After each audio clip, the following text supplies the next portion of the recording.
अखिल भूमंडलीय सर्व शिरोमणि मुनि समाज के संस्थापक आदि मुनीश्वर योगेश्वर सदगुरुदेव शिव मुनि महाराज की जय।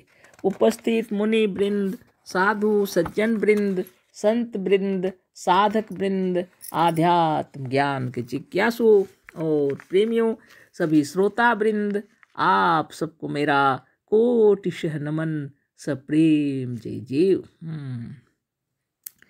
तो आध्यात्मिक चर्चा चल रही है और हम लोग सदगुरुदेव शिव मुनि महाराज रचित ग्रंथ सत्य, सुंदर और स्वतंत्र विचार पर चर्चा कर रहे हैं। अध्याय 7 पर चर्चा हो रही है और सदगुरुदेव शीर्षक दिए हैं ईश्वर के भक्तों की मुक्ति। और एक एक कर हम लोगों को समझा रहे हैं कि यह जो विचारधारा है ना, ईश्वर के जो भक्त मुक्ति का विचार करते हैं और जो जानते हैं, वास्तव में वह कोई मुक्ति नहीं है, महाबंधन है। वहाँ कोई खुशी नहीं है।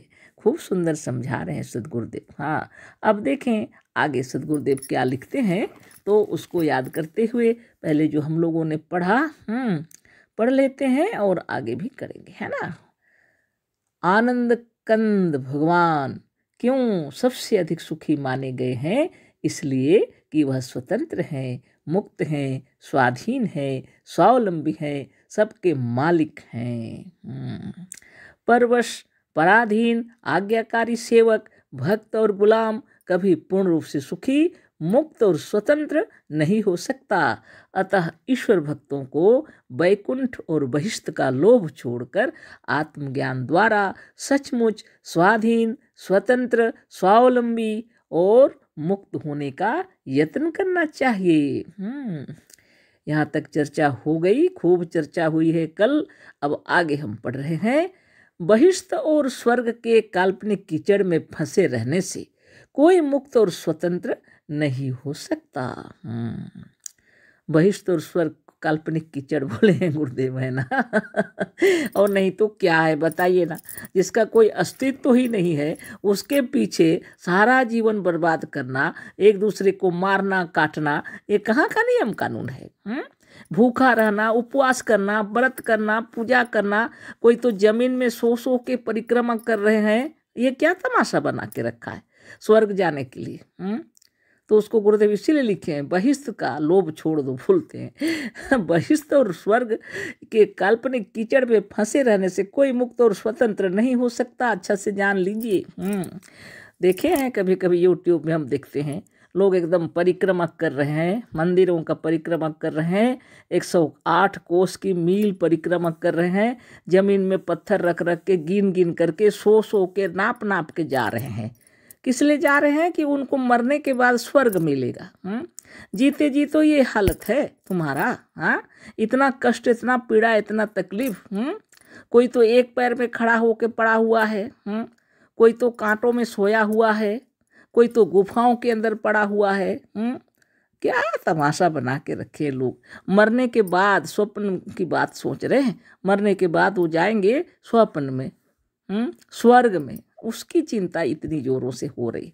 सामने आने वालों से कोई तो बात ही नहीं करते, मौन व्रत लेके रखे हुए हैं।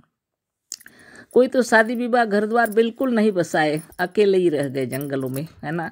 जन्म में क्यों लिया ये लोग पता नहीं। इस तरह चल रहा है संसार। बताइए किस लिए? सिर्फ बहिष्ठ जाने के लिए या तो स्वर्ग जाने के लिए। तो इसीलिए गुरुदेव लिखे हैं, बहिष्ठ और स्वर्ग के काल्पनिक कीचड़ पे फंसे रहने से कोई मुक्त और स्वतंत्र नहीं हो सकता। ये तो सब देख ही रहे हैं आप।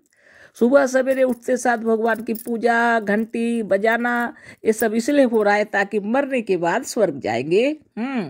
यही बात है। और 5 वक्त नमाज पढ़ना, और किसको कौन काफिर है उसको जानना, ये क्या तमाशा बना के रखा है? क्या इसलिए नमाज पढ़ रहे थे? अरे वो तो खुदा को देखने के लिए नमाज पढ़ रहे थे। 7वें आसमान के ऊपर कैसे पहुँचेंगे वो मार्ग बताया है हजरत मोहम्मद साहब ने। शरीर का आसन, ध्यान और तपस्या बताए हैं। ना तस्य रोगो न जरा न मृत्यु प्राप्तस्य योगाग्निमयम शरीरम। तो योग बोलेंगे तो मारे जाएंगे, इसलिए इसको योग नहीं नमाज बोला जाता है। ये क्या योग नहीं है? योग मतलब ही ध्यान होता है। तदा दृष्टु स्वरूप अवस्थानम, तब दृष्टा साधक योगी स्वरूप में स्थित हो जाता है। और उसमें खुदा में स्थित होता है। कहाँ खुदा? वो तो सातवें आसमान ऊपर की ओर देख रहे हैं, शरीर में कौन देखता है? इसलिए लिखे हैं गुरुदेव ना, ये सब चक्कर में रहना ही छोड़ दीजिए। बहिष्ठ और स्वर्ग की काल्पनिक कीचड़ में फंसे रहने से कोई मुक्त और स्वतंत्र नहीं हो सकता। ध्यान मगन हो जाइए। अब नमाज ही पढ़ रहे हैं तो ध्यान से पढ़िए। पढ़ा नहीं जाता है क्या? हाँ, शरीर का पढ़ाई करना है, नमाज। रामायण भी वही हाल है, लोग किताबें पढ़ रहे हैं, है ना, राम अयण रामायण। जिस शरीर में राम विराजमान है, इस शरीर को तो पढ़ा ही नहीं। पढ़ने लगे बुक किताब। ये सब हम लोग करते हैं, लेकिन सोचते हैं क्या वो गलत कर रहे हैं, हम पूरा सही हैं, है ना। दोनों तरफ से यही हाल है, और आपस में भाई भाई में लड़ाइयाँ हो जाती हैं। धन्य हो यह स्वर्ग और धन्य हो यह बहिष्ठ, जिसके चलते दुनिया में लड़ाई झगड़े दंगा फसाद चले हुए हैं। राजनीति भी फंस गया इसी के अंदर, है ना। राजनीतिज्ञ थे कभी, है ना, नीति विशारद होते थे वो कभी, धर्म को सुंदर समझते थे वो कभी, कौन जाने आज तो सब कीचड़ में फंसे हुए हैं। गुरुदेव सही लिखे हैं बिल्कुल, है ना। आप भी विचार कर लीजिएगा सही है या गलत। ये तो स्वतंत्र विचार किताब ही लिखे हैं गुरुदेव, सत्य सुंदर और स्वतंत्र विचार, कोई विघ्न बाधा नहीं है, आपकी आत्मा में विचार कर लीजिए। बहिष्ठ और स्वर्ग के काल्पनिक कीचड़ में फंसे रहने से कोई मुक्त और स्वतंत्र नहीं हो सकता। आगे पढ़ते हैं। इन काल्पनिक स्वर्ग और बहिष्ठ के लोभ ने संसार को नरक बना डाला है। क्यों? सही है कि नहीं? जो भी हो रहा है केवल इसी से झगड़े हो रहे हैं, केवल इसी से, और किसी दूसरे से नहीं। केवल काल्पनिक स्वर्ग और बहिष्ठ दोनों काल्पनिक है। इसी के लोभ ने संसार को नरक बना डाला है पूरी तरह। आज हिंदू मुसलमान की यह दशा है, न होती। आज हिंदू मुसलमान की दशा नहीं होती यदि इस काल्पनिक स्वर्ग और बहिष्ठ का लोभ ना होता। क्यों लड़ेंगे? क्या काम है बताइए ना।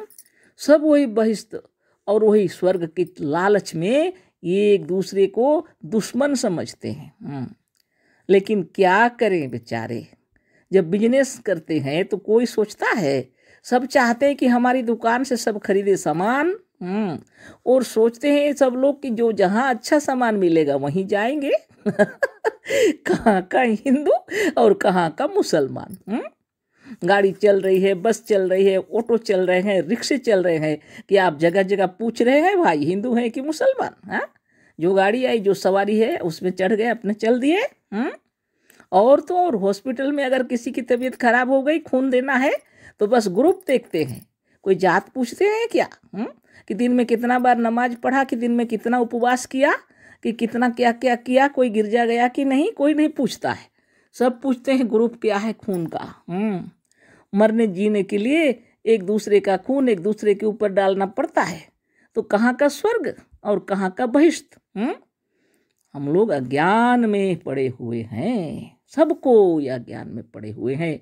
सदगुरुदेव की महिमा अपार, जो सच्चा ज्ञान दे रहे हैं। ध्यान पूर्वक विचार कीजिए। आपके अंतरात्मा के अंदर, आपकी अंतरात्मा ने शरीर के अंदर में प्रवेश किए हुए शरीर को चलायमान करने के लिए कफ पित्त और बात है कि नहीं है? मेरे शरीर में भी वही और अखिल विश्व ब्रह्मांड जो बना है पंच तत्वों से बना है, आकाश अग्नि जल वायु और मिट्टी।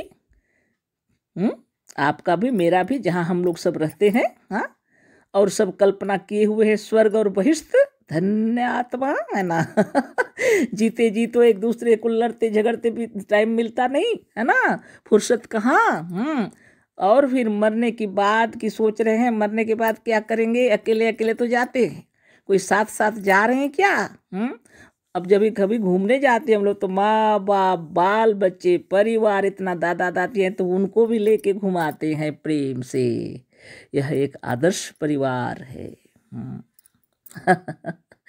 और जहाँ मरते हैं तो पत्नी अकेले मर गई, चली गई अकेले पतिदेव को छोड़ के, जो उनके बिना भोजन किए कभी खाती नहीं, वो आज अकेले चली गई। पतिदेव दिन रात कठिन परिश्रम करते हैं, 24 घंटे उनकी पत्नी की ही दिमाग रहते हैं दिल के अंदर, है ना। कैसे वो खुश रहेगी, बाल बच्चों परिवार को देखेगी, है ना। रात दिन परिश्रम कर रहे हैं, कोई फर्क नहीं पड़ता, चाहे वह नमाज पढ़े, चाहे वह पूजा करे, चाहे वह गिरजा जाए, मनोमस्तिष्क के अंदर में प्रेम की वर्षा करने वाली जो शक्ति है उसके लिए कोई भेदभाव नहीं है। इस बात को तत्व से सद्गुरु समझा रहे हैं। हिंदू हो या मुस्लिम, सिख हो या ईसाई, फर्क नहीं पड़ता, माँ बाप को उतना ही प्रेम करते हैं हम लोग। और बच्चे भी माँ बाप को वैसे ही प्रेम करते हैं। क्या सतयुग, क्या द्वापर, क्या त्रेता, क्या कलयुग, हाँ क्या युग, सब जगह तो आप ही रहते हैं। सारे चक्कर हैं और कुछ नहीं। इन सारे चक्करों से मिट जाए हृदय के अंदर से ये चक्कर, है ना। आनंद से रहिए, यहाँ सबसे प्रेम से रहिए, सब अपने हैं। इसके लिए हम लोग आए हैं, मिलने जुलने के लिए आए हैं, शरीर धारण किए हैं, प्रेम से रहना है यहाँ पर हम लोगों को। बात सही लिखे हैं गुरुदेव। आज हिंदू मुसलमान की यह दशा नहीं होती, न होती यदि इस काल्पनिक स्वर्ग और बहिष्ठ का लोभ न होता। महंतों, पुजारियों, फकीरों, मुल्लाओं और पादरियों को इतने लोगों को ठगने का अवसर ही नहीं मिलता यदि इस काल्पनिक स्वर्ग और बहिष्ठ का लोभ ना होता। सारे कार्य इसी से होते हैं, सारी गुंडागिरी, सारी चोरी डकैती सब इसी से हो रहे हैं। सोच लीजिए अच्छा से। फिर कल चर्चा करेंगे, है ना। समय हो गया। परस्पर प्रेम प्रगाढ़ से प्रगाढ़ हो और पवित्रता बनी रहे, श्रद्धा सुमन बरसता रहे। सद्गुरुदेव शिव मुनि महाराज की जय। सप्रेम जय जीव। सद्गुरुदेव शिव मुनि महाराज की जय।